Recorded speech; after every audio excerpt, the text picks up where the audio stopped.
Well, there was an interesting sort of geography and diversity to the questions that President Obama answered, all clearly laid out in advance. 8 reporters, 5 women, 3 men, a gay publication, urban radio, and also he took a question from Janet Rodriguez, White House correspondent for Univision, and Nadia Bilbassi Charters, senior diplomatic correspondent for Al Arabiya News Channel. She asked President Obama about the Middle East and about particularly the Israeli occupation. President Obama, in his answer, warning that the expansion of Israeli settlements was making a two-state solution impossible. I've said this directly to Prime Minister Netanyahu. I've said it inside of Israel. I've said it to Palestinians as well. I don't see how this issue gets resolved in a way that maintains Israel as both Jewish and a democracy. Because if you do not have 2 states, then in some form or fashion you are extending an occupation. Functionally, you end up having 1 state in which millions of people are disenfranchised and operate as second-class occupant or residents. You can't even call them citizens necessarily. And so the goal of the resolution was to simply say that the settlements, the growth of the settlements, are creating a reality on the ground that increasingly will make a 2-state solution impossible.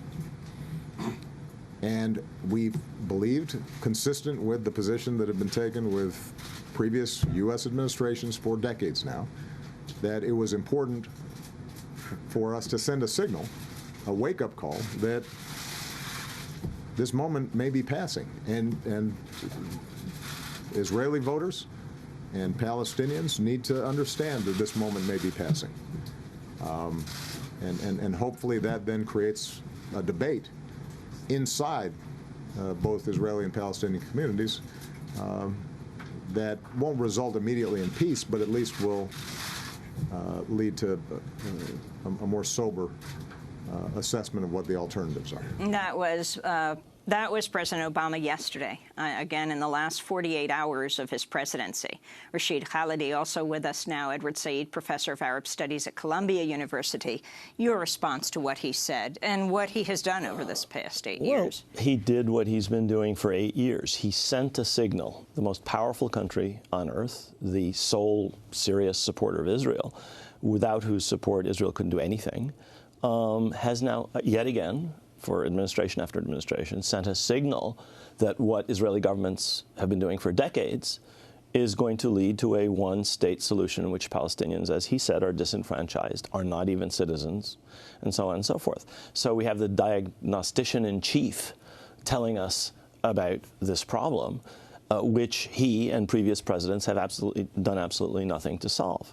The United States can, could, should act to stop this ongoing annexation, colonization, and so forth, which has led to disenfranchisement. I mean, his analysis is impeccable, but his actions, as Professor Glaude said, his actions are just not in keeping with his words and have not been over 8 years in keeping with his words. What do you think needs to happen? What opportunity did he miss? So much has happened in the last few weeks with Secretary of State John Kerry's speech. You wrote a piece in the New York Times as well as in The Guardian saying too little, too late. Right. And now President Obama pointing to, if he's approved, the ambassador to Israel, who is very much for, among other things, moving the embassy from Tel Aviv to Jerusalem, which Nikki Haley just said, right, who would be the next U.S. ambassador to the United Nations. She also endorses in her confirmation hearing yesterday. Well, the president-elect's team includes people like his son-in-law, his nominee for ambassador to Israel, and others who are not just in favor of incendiary acts like moving the embassy, but are themselves major financial or political supporters of the Israeli settler movement.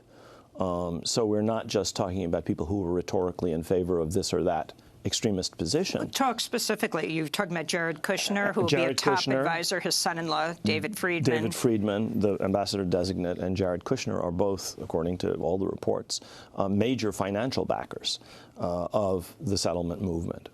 So what we have in American and Israeli politics with the arrival of Trump is the completion of a convergence between the extreme right-wing settler colonial regime that we have in Israel, and a segment of the American ruling class, if you want. I mean, Jared Kushner is a major real estate entrepreneur, and he's used many of his family's millions to support not just charitable causes in Israel, but the settler movement, among many other extreme causes. And so what we're seeing on the policy level, what we're seeing on the media level, what we're seeing in terms of people who are making political contributions to both the right-wing parties in Israel and American political parties is sort of a convergence of the two systems. But at a time when we're going to have the most extreme, we have had the most extreme right-wing government in Israel's history, and when we're going to have a president who is in favor of things that are sometimes to the right even of that right-wing Israeli government in terms of what his designees for do you feel President Obama paved the way for this? I think every American president who has stood by idly and just uttered words, like the president has done in his press conference and like the Secretary of State did in his speech, and did nothing to actually stop this trend that he so accurately described, they're all responsible. He is certainly responsible. Had Security Council Resolution 2334 been passed in the first year of this president's 8 years, who knows what might have happened. And explain what that resolution is that caused so much furor, at least on the part of Israeli Prime Minister Netanyahu. That resolution said that everything Israel has done in the occupied territories in Jerusalem and the rest of them is illegal. It is said that moving its population into occupied territories is a violation of the Geneva Convention, i.e. moving 500,000 or 600,000 Israelis into territory occupied is illegal, that the acquisition of territory by force is illegal. And it went on to lay down various other parameters for a solution, including a two-state solution, and the 67 borders as the basis of that. Now, none of this is new. The United Nations has said this again and again and again. This is a reiteration of Security Council Resolution 242 of November 1967. It's also a reiteration of positions that have been taken by every single American administration, from President Johnson's to George W. Bush's, and this one as well. But had that been laid down as a marker, a slap in the face of the Netanyahu government in 2009, when the president came into office, instead of mollycoddling them, instead of continuing to fund settlements. We fund settlements by giving American so-called charities 501c3 status. The president could have reversed that on the first day he was in office, saying you cannot send money, tax-free money. You cannot reduce your taxes to support illegal occupation and colonization. He didn't do that. The Justice Department, the Treasury could have done that. So we have financed by, we taxpayers who are actually paying our taxes have enabled people who are not paying our taxes by making so-called charitable deductions support the settlement movement. Jared Kushner is one of them. Daniel Friedman is one of them. There are many others. So what do you think is possible now? With Trump as president? Well, I think that this should be a wake-up call for people in the United States who had some kind of idea of Israel as the light unto the nations, to wake up and realize that the United States has helped to create a situation in which Israeli Jews rule over disenfranchised Arabs, that this is not a light unto the nations. This is not really a democracy. If you have helots, he called them not citizens. Well, you can call them what you want. He said they're disenfranchised. It's actually worse than that. Go to the occupied territories. Go to Arab communities inside Israel. Look at what happened to a member of Knesset yesterday, shot in the face by Israeli border police because he protested the demolition of a village in the south of Israel. You're talking about people who in some cases nominally have rights, Palestinian citizens of the State of Israel, or in the occupied territories have really no rights, and both of whom live under an unjust and discriminatory regime. We have fostered that. We have helped to finance and fund that, all the while our political leaders talk about how wonderful Israel is, how its values and our values. Well, these are Jim Crow values. The president talked about Jim Crow. What Israel is enforcing are worse than Jim Crow values. And I think we have to start talking and thinking in those terms and setting ourselves apart, or understanding how to set ourselves apart from those kinds of practices that are discriminatory or racist. What do you think it was that led President Obama to have the ambassador to have the United States abstain from this at the very end of his 2 terms? I mean, I can't speculate what was going on in his mind, why at the very end. It's a really good question. I would love to have seen this 8 years ago.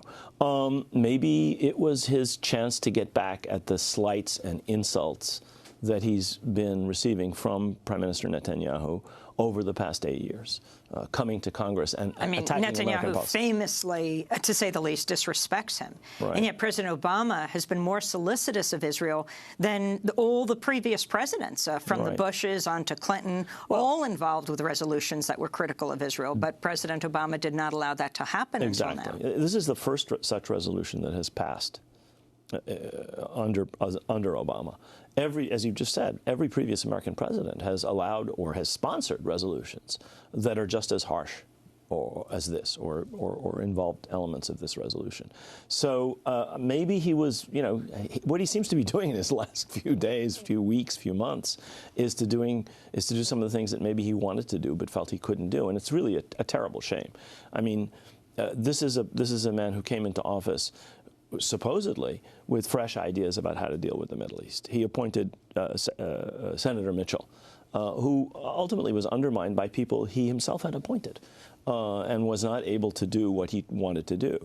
And from that point on, I think it really was downhill for this president as far as the Middle East is concerned. His legacy is not a good one as far as Arab-Israeli issues, as far as the Palestinians are concerned. Palestinians will not, and Arabs, and I would argue Israelis, should not remember this man's legacy with any fondness. Rashid Khalidi, professor of Arab Studies at Columbia University, and Eddie Glaude, head of African American Studies at Princeton University. We thank you both for this conversation. This is Democracy Now! When we come back, we look at some of the Senate confirmation hearings, to say the least heated. Stay with us.